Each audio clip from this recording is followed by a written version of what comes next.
नमस्कार साथियों, स्वागत है आप सभी का अंकित इंस्पायर्स इंडिया पर। मैं हूं अंकित अवस्थी। आज खबर इस महत्वपूर्ण विषय पर कि भारत और अमेरिका के बीच में इतने दिनों से ट्रेड डील को लेकर के जो भी बयान चल रहे हैं, क्योंकि भारत अनाउंस कर चुका है, अमेरिका अनाउंस कर चुका है कि ट्रेड डील हो गई है, लेकिन किसी को यह पता नहीं था कि इस डील में है क्या। किस तरह से भारत ने एग्रीकल्चर सेक्टर के अंदर अमेरिका को परमिशन दी है। क्या भारत ने वाकई में तेल खरीदने की मना किया है? क्योंकि जब ट्रेड डील का अनाउंसमेंट आया तब यह बात थी कि भारत अगर रूस से तेल खरीदना बंद कर देता है तो भारत पर लगने वाला टैरिफ 50% से घटाकर 18% कर दिया जाएगा। भारत ने इसका भरपूर सेलिब्रेशन किया और यह बताया कि हम अमेरिका के साथ ट्रेड डील करने में कामयाब हो गए हैं। लेकिन हर दिन इंतजार इस बात का था कि किसी दिन वो डिटेल ड्राफ्ट जब बाहर आएगा तब यह रियलिटी पता चलेगी कि क्या भारत ने वाकई में अमेरिका को कमिट कर दिया है कि हम तेल खरीदना बंद कर देंगे। नंबर दूसरा, अमेरिका ने कहा था कि भारत अमेरिका से $500 बिलियन का सामान खरीदेगा। तो क्या वाकई में भारत ने $500 बिलियन एक साल में खरीदने की बात की है, 5 साल में खरीदने की बात की है? यह कोई क्लैरिटी नहीं थी। तो $500 बिलियन का सामान खरीदेगा तो क्या भारत F-35 खरीद लेगा? क्या भारत अमेरिका से महंगा तेल खरीदेगा? क्या रूस के तुलना में अमेरिकी तेल खरीदना शुरू करेगा? ये सभी ऐसे प्रश्न थे जिनको लेकर के लगातार कयास लगाए जा रहे थे। सदन के अंदर लगातार इस बात पर हंगामा चल रहा था कि भारत ने किन परिस्थितियों में अमेरिका के साथ ट्रेड डील कर ली। क्या भारत के द्वारा, अमेरिका के द्वारा यह कहा जा रहा था कि हमारे एग्रीकल्चरल गुड्स के लिए भारतीय बाजार खुल गया है, तो क्या भारत के अंदर अमेरिकी जो गुड्स हैं अब वो बेरोक टोक अंदर आ पाएंगे? क्या भारत के एग्रीकल्चर सामान जो अमेरिका में जा सकते थे उनकी जगह अमेरिकी एग्रीकल्चरल गुड भारत में आने लगेंगे?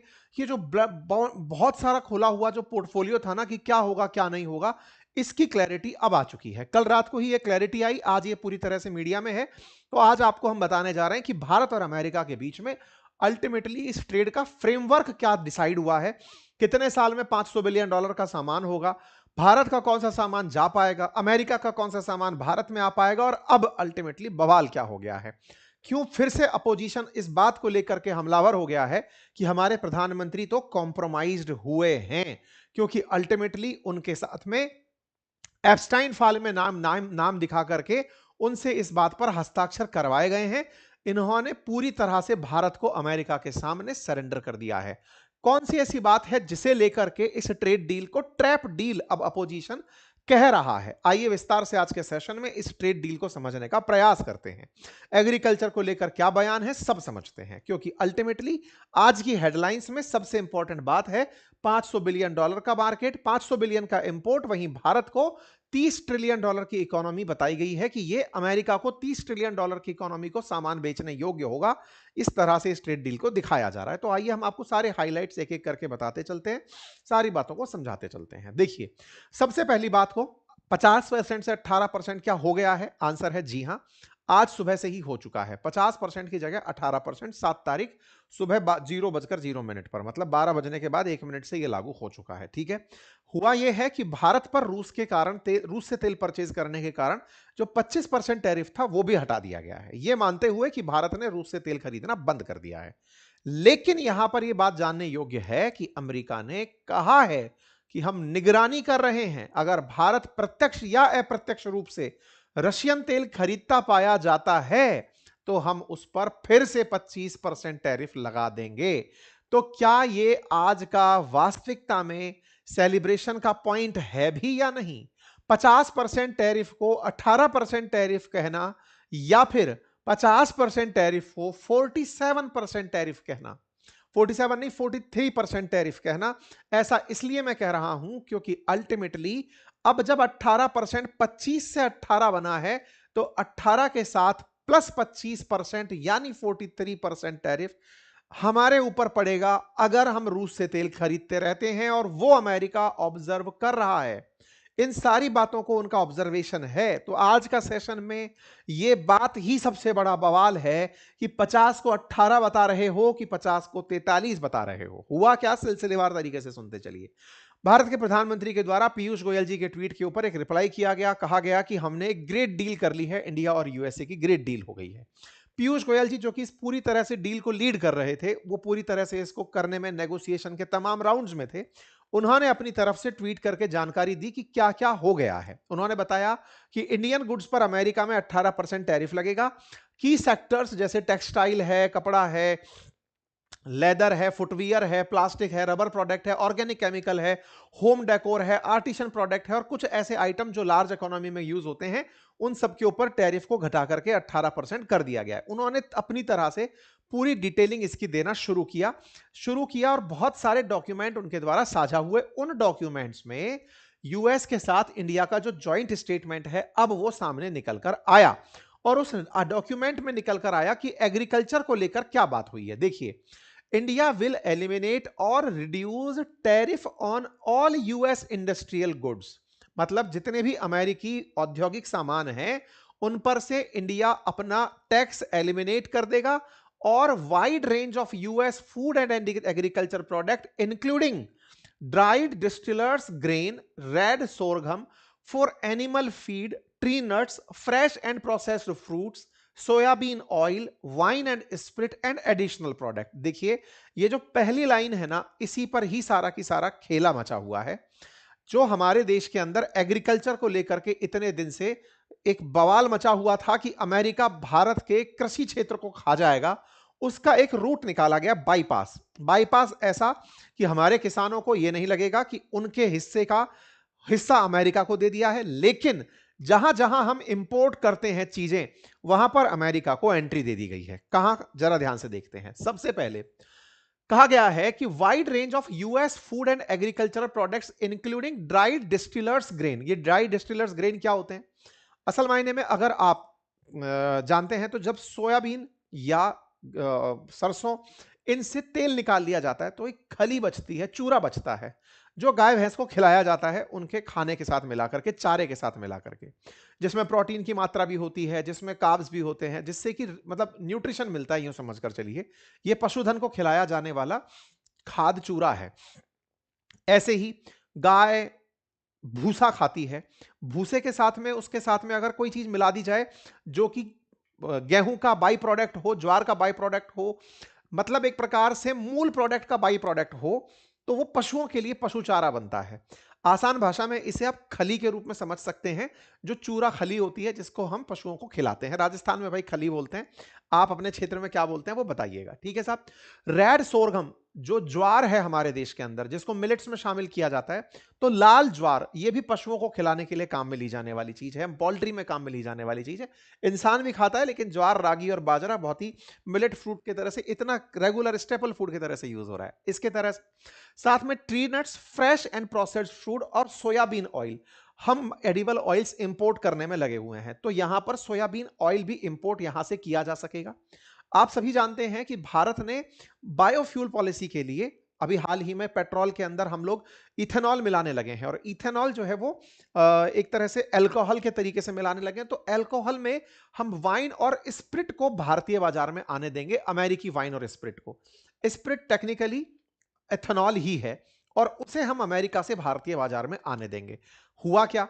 हुआ ये कि अमेरिका लगातार यही तो बोल रहा था कि हमारे एग्रीकल्चरल गुड्स को आप अपने यहां आने दीजिए, तो हम अब स्पिरिट इंपोर्ट पर भी फोकस कर रहे हैं। तो टेक्निकली अगर आप देखें तो भारतीय बाजार में स्पिरिट की, अमेरिकी स्पिरिट की एंट्री हो जाएगी। अमेरिकी स्पिरिट की एंट्री हो जाएगी का मतलब है कि जो बायोफ्यूल पॉलिसी के लिए हम अपने किसानों से खरीद रहे थे गेहूं, चावल या फिर मक्का, जिसके की वजह से हम अल्कोहल बना रहे थे, बायोफ्यूल के लिए हम रिफाइनरीज लगा रहे थे, उन मतलब डिस्टिलरीज लगा रहे थे, उनसे अब हमारे पास में एक ऑप्शन और निकल कर आ गया कि हम अमेरिका से स्पिरिट परचेज कर पाएंगे। तो उनके एग्रीकल्चरल हित का भी हमने यहां पर बाईपास तरीके से ख्याल रख लिया, जिसमें हमारे किसानों को डायरेक्टली अफेक्ट नहीं किया गया। इनडायरेक्टली अगर पूछा जाए तो इसी बायोफ्यूल में हमारा किसान भी अगर अपना सामान बेचता तो ज्यादा पैसे कमाता, क्योंकि डिमांड बढ़ने वाली थी तेल की मतलब बायोफ्यूल के अंदर किसानों को ज्यादा दाम मिल सकते थे फसलों के ऊपर। क्यों? क्योंकि बायोफ्यूल की वजह से कृषि की उत्पादों की वैल्यू बढ़ने लगेगी। तो अब उसका एक बाईपास आ गया, तो यहां से अमेरिकी गुड्स की एंट्री भारतीय बाजार में हो गई। ठीक है, इसी प्रकार से अमेरिकी United state will apply A reciprocal rate of 18% executive order on of April 2 2025। अब बहुत सारे ऐसे originating goods of India excluding textile and all, उन सभी गुड्स पर जो यहां से जाते थे अमेरिका, उन पर 18% टैरिफ की बातें यहां पर कही। ऐसी तमाम चीजें इस पूरी डिटेल में कही गई हैं, जिन्हें मैं आगे चल के आपको एक एक करके और डिस्क्राइब करते हुए बताता चल रहा हूं। जो बातें पीयूष गोयल जी ने पब्लिक की हैं वही बातें यूनाइटेड स्टेट्स की तरफ से वॉशिंगटन हाउस मतलब व्हाइट हाउस की तरफ से अपने वेबसाइट पर भी डाल दी गई हैं। दोनों की तरफ से सेम प्रकार का स्टेटमेंट आया है। इन्हीं सब बातों को पीयूष गोयल जी ने एक एक करके एक्सप्लेन भी किया है अपने ट्विटर हैंडल पर, एक्स हैंडल पर। क्या कि India US trade deal will only provide greater access to US market. हमारे प्रोडक्ट्स को अब भारतीय प्रोडक्ट्स जो हैं वो अमेरिका में आसानी से जा पाएंगे। इसके लिए इन्होंने कहा कि अब हमारा जो टैरिफ है वो 18% रहेगा। हमें टेक्सटाइल पर यानी कपड़ों पर, सिले हुए कपड़े और मतलब बिना सिले कपड़े, धागे, उन सभी पर हमारे ऊपर 18% टैरिफ रहेगा। लेदर और फुटवियर पर, प्लास्टिक और रबड़ पर और कुछ मशीनरीज पर, ऑर्गेनिक केमिकल्स पर, घर के सजावटी आइटम्स पर और जो हैंडीक्राफ्ट के आइटम्स हैं उन पर अब हमारे ऊपर 18% टैरिफ रहेगा। इंडिया यूएस ट्रेड डील के अंदर हमने डिजिटल इंडिया को बढ़ावा देने का भी काम किया है, जिसमें यूएस के इंफॉर्मेशन और कम्युनिकेशन टेक्नोलॉजिकल जो गुड्स हैं उनमें आसान एक्सेस मिलेगा। साथ ही साथ में हम डेटा सेंटर्स को अब आसानी से स्टैब्लिश कर पाएंगे। क्या हुआ है ना कि भारत अपने देश में, क्योंकि माइक्रोसॉफ्ट और अमेजन ने हाल ही में $50 बिलियन का भारत में इन्वेस्टमेंट की बात कही है। अब वो $50 बिलियन किस नाम पर करना चाहते हैं? भारत को वो एआई के रूप में, आर्टिफिशियल इंटेलिजेंस के बाजार के रूप में देखते हैं। उन्हें भारत में डेटा सेंटर बनाना है। डेटा सेंटर बनाना है तो डेटा सेंटर के लिए मशीनें चाहिए। भाई डेटा सेंटर में बहुत सारी बड़ी बड़ी मशीनें लगेंगी, तो डेटा सेंटर के अंदर जो मशीनें लगेंगी वो कहां से आएंगी? तो वो अमेरिका से आ जाएंगी। तो अमेरिकी कंपनियां भारत के अंदर इन्वेस्टमेंट करके भी खुद का पैसा वापस ले जा रही हैं।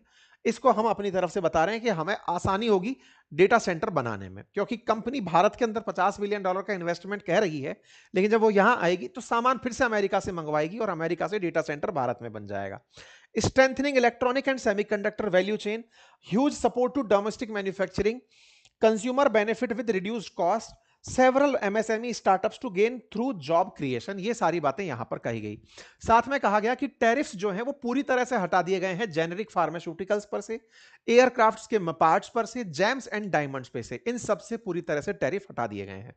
यहां पर बताते हुए पीयूष गोयल जी ने कहा कि हमारे लिए जो एक्सपोर्टर्स हैं उनके लिए अब कंप्लायंसेस को कम किया गया है, प्रोसीजरल जो डिले है उसको कम किया गया है, मैसिव अपॉर्चुनिटीज फॉर एम्प्लॉइज उसे ओपन किया गया है। होता क्या था, इन्हें नॉन टैरिफ बैरियर्स कहा जाता था। जैसे भारत अमेरिका के बीच में ट्रेड डील के अंदर 18% टैरिफ को लेकर लड़ाई चल रही है, मान लीजिए 50% उनने लगा रखा है, तो हम यहां पर क्या कर रहे हैं कि हम उनकी कंपनियों को जल्दी से लाइसेंस नहीं दे रहे काम करने के लिए। ऐसे बैरियर्स जो टैरिफ से नहीं, बिना उसके तकनीकी तरीके से कर दिए जाएं, वो नॉन टैरिफ बैरियर्स कहे जाते हैं।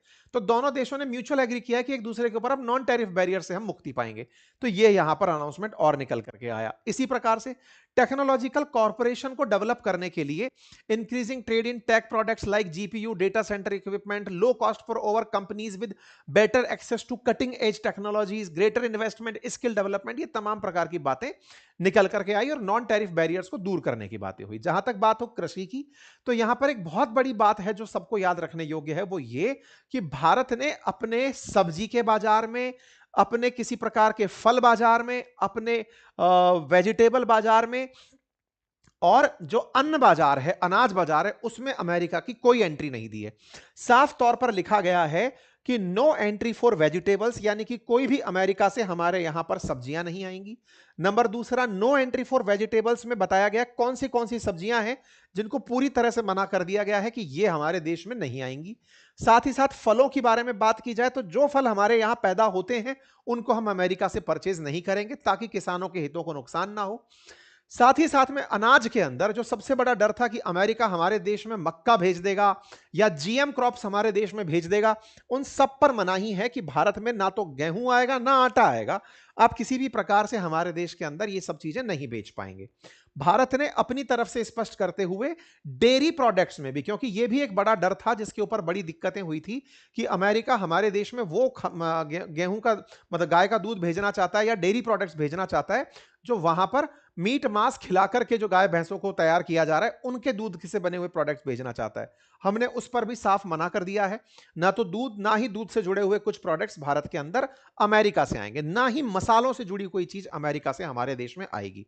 एक प्रकार से देखा जाए तो किसानों के हितों का और पशुपालकों के हितों का वाकई में यहां पर ख्याल रखा गया है, क्योंकि इनके हित भारत में बड़ी चुनौती बने हुए थे। हमारी ट्रेड डील्स में एक बड़ा बैरियर थे अमेरिका लगातार भारत के कृषि क्षेत्र को ओपन करने की मांग कर रहा था और भारत लगातार इनकार कर रहा था कि हम कृषि सेक्टर को ओपन नहीं करेंगे क्योंकि हमारे देश के किसानों के हित इससे प्रभावित होंगे, तो हम ये चीज नहीं कर सकते। तो सीधा सीधा यहां पर उन चीजों के अंदर मना कर दिया गया है और ये बात इनके द्वारा बोली गई है, पीयूष गोयल जी के द्वारा पब्लिकली इस बात को लिखित में भी दे दिया गया, सब तरह से दे दिया गया।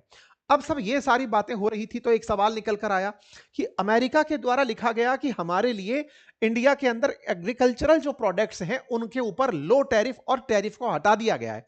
तो फिर सवाल बनने लगा, अमेरिका कह रहा है कि एग्रीकल्चरल प्रोडक्ट्स में से टैरिफ हटा दिया गया है, आप कह रहे हो कि हमारे ऊपर हम एग्रीकल्चरल प्रोडक्ट्स को आने ही नहीं दे रहे, तो वो कौन से प्रोडक्ट्स हैं जो अमेरिका कहता है कि उस पर अब वो नहीं लगेगा? तो भारत ने सूखे मेवे जैसे अखरोट, बादाम, सेब, प्रसंस्कृत फल, सोयाबीन तेल, पशु चारा, इन पर से शुल्क को कम किया है। मतलब ये चीजें अमेरिका हमारे देश में बेच पाएगा। भारत अमेरिका के बीच व्यापार को बढ़ावा देने और 2030 तक व्यापार को 500 अरब डॉलर तक ले जाने की बातें इनमें कही गई हैं। तो कुल मिलाकर अमेरिका से हमारे पास में वाइन, स्प्रिट, ट्री नट्स और सोरगम यानी ज्वार और खली जो पशु चारा है वो हमारे पास आएगा। अमेरिका ने बकायदा इस तरह से एक तस्वीर डालकर के ट्रेड रिप्रेजेंटेटिव्स की तरफ से डालकर भारत के मैप पे अमेरिकी हैंडल में इस तरह से चीजें दिखाई हैं कि भारत के अंदर US tree and red sorghum जा पाएगा, US fresh and process food जा पाएगा, यूएस वाइन एंड स्प्रिट जा पाएगी, यूएस ड्राई डिस्टिल्ड ग्रेन जा पाएगा। अगर आप इस मैप को ध्यान से देखें तो ये वो मैप है जो भारत का मैप है।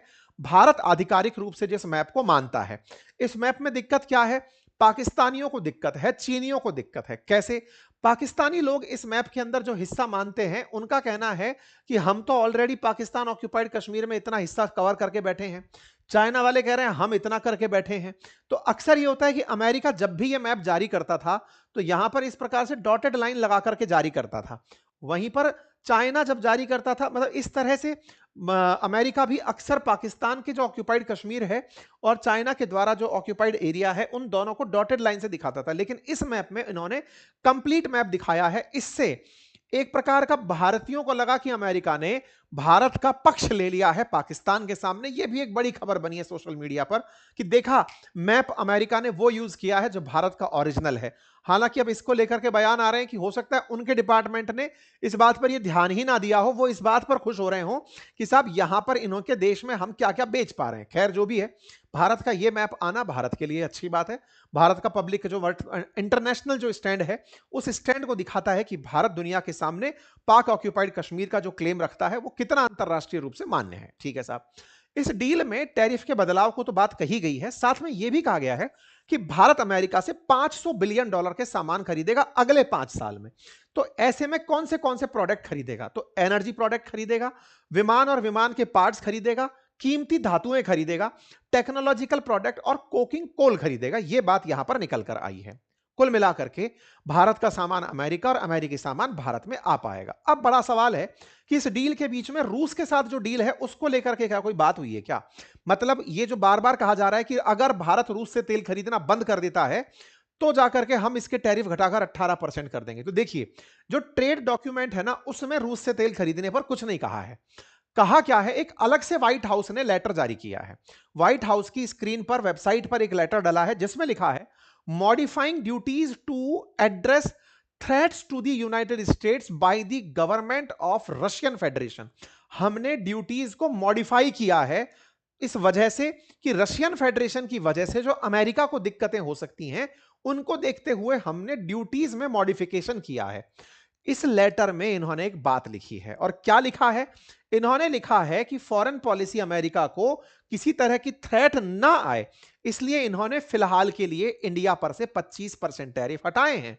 लेकिन इस लाइन में यहां पर एक बात ट्रंप की तरफ से कही गई है, और वो ये है कि मेरे द्वारा भारत के ऊपर जो 25% टैरिफ लगे हैं ये पूरी तरह से मॉनिटर किए जाएंगे। इसमें लिखा गया है the secretary of commerce in coordination with secretary of state, secretary of treasury and any other senior official of secretary of commerce deem appropriate shall monitor whether India resumes directly or indirectly importing Russian Federation। यहां पर यह बात देखने योग्य है कि इन्होंने इस बात को बहुत ज्यादा तवज्जो दे दी है कि हम यहां पर देखेंगे कि indirectly importing Russian Federation oil as defined in section 7 executive order this and this इसका मतलब यह है कि I should take additional action as to India, including whether I should reimpose the additional ad valorem rate of duty of 25% on import of articles of India. मतलब क्या है, इन्होंने साफ साफ कहा है कि हम अब यहां से आगे कॉमर्स मिनिस्ट्री के माध्यम से, गृह मंत्रालय के माध्यम से, वित्त मंत्रालय के माध्यम से निगरानी करेंगे कि क्या इंडिया रूस से तेल खरीद रहा है। अगर इंडिया रूस से तेल खरीदता हुआ पाया जाता है तो फिर हम उनके ऊपर एडिशनल 25% टैरिफ लगा देंगे। इस बात के आने के बाद से ही भारत के अंदर राजनीति गरमाई हुई है कि भारत ने एक तरफ अमेरिका से जिस ट्रेड डील को सेलिब्रेट किया है कि हमने, इंडिया ने अमेरिका के साथ ट्रेड डील कर ली, क्या वो वाकई में सेलिब्रेशन है या फिर सरेंडर है? ऐसा क्यों? क्योंकि यहां पर यह बोल रहा है कि मैं मॉनिटर कर रहा हूं आपको। क्या दूसरा कोई देश आपके देश को मॉनिटर कर सकता है, देख सकता है? यह अपोजिशन के अब सवाल हैं। यही कारण है कि महुआ मोइत्रा अपोजिशन की तरफ से लिखती हैं, मोदी जी ने इंडिया को सरेंडर लैंड बना दिया है, क्योंकि 25% टैरिफ कट रशियन ऑयल से परचेज करने पर जो नहीं लगेगा, वो असल मायने में भारत की निगरानी हो रही है। कांग्रेस ने इस बात को लिखा कि मोदी जी इस जगह पर कॉम्प्रोमाइज हुए और उन्होंने कहा, ट्रंप ने मोदी से कहा कि don't buy cheap Russian oil, Modi ji ने कहा यस सर। ट्रंप ने कहा buy expensive American oil, Modi ji ने कहा यस सर। ट्रंप ने कहा we will impose 18% tariff on you, Modi ji ने कहा यस सर। ट्रंप ने कहा you will give us 0 tariff, Modi ji ने कहा यस सर। तो this is not diplomacy, this is submission. Congress ने कहा कि यह कोई कूटनीति नहीं है, भारत ने अपने आप को उनके अधीन कर दिया है, भारत उनके सामने झुक गया है, भारत ने उनकी शर्तों को मानते हुए यह सारा काम किया है। The Modi damage Modi is inflicting today will not and today. तो मोदी जी जो नुकसान भारत को पहुंचा रहे हैं वो बड़ा नुकसान कंसीडर किया जाएगा। तो क्या बड़ा सवाल है, जिस बात को ट्रंप चिल्ला चिल्ला कर कह रहे हैं कि हम निगरानी करेंगे, तो क्या भारत तैयार हो गया? क्या भारत ने आज अपनी संप्रभुता को कॉम्प्रोमाइज कर दिया कि हम दुनिया के किस देश से क्या संबंध रखते हैं? क्या भारत के लिए अमेरिका के साथ हो रहे टैरिफ के नुकसान से या ट्रेड के नुकसान से हम इतने विचलित हो गए कि हमने रूस से तेल खरीदना बंद कर दिया और बंद करके खुद के ऊपर निगरानी को स्वीकार कर लिया? ये कुछ सवाल हैं जो भारत सरकार से अपोजिशन पूछ रहा है। इसके पीछे का तर्क भी है। तर्क यह है, आज भारत सरकार की तरफ से अगर इस बात का खंडन हो तो वो क्या है? असल मायने में भारत को अमेरिका से व्यापार करके $40 बिलियन का लाभ होता है। अगर भारत को अमेरिका से व्यापार करके लाभ हो रहा है तो भारत उस डॉलर के इनकमिंग को नहीं रोकना चाहता। क्यों नहीं रोकना चाहता? क्योंकि भारत के लिए डॉलर का एकमात्र जो बड़ा सोर्स है वो अमेरिका है, नंबर 2 पर यूरोपियन यूनियन और नंबर 3 पर बांग्लादेश है। बाकी हर देश के साथ हम व्यापार करा के अपने डॉलर्स बाहर भेजते हैं। अमेरिका ही एकमात्र ऐसा देश बचता है जिससे हमें डॉलर की आवक होती है, और जब डॉलर की आवक होती है इसी कारण से रुपया मजबूत बना रहता है। ट्रेड डील के होते ही रुपया लगभग ₹2 तक मजबूत हो गया डॉलर के मुकाबले, क्योंकि डॉलर की आवक सुनिश्चित हुई, क्योंकि भारत व्यापार करके पैसा कमाएगा। अगर इसको रिवर्स दिशा में घुमा दिया जाए कि डॉलर जा रहा हो, जा कहां रहा था? रशिया के साथ व्यापार करके तेल खरीदने पर हम अपने जेब का डॉलर वहां दे रहे थे। अमेरिका ने हमें रशिया का अल्टरनेटिव वेनेजुएला का ऑयल दे दिया कि आपको रूसी तेल नहीं खरीदना है, और आप अगर वेनेजुएला से तेल खरीदते हैं तो आपको सस्ता तेल भी मिल जाएगा।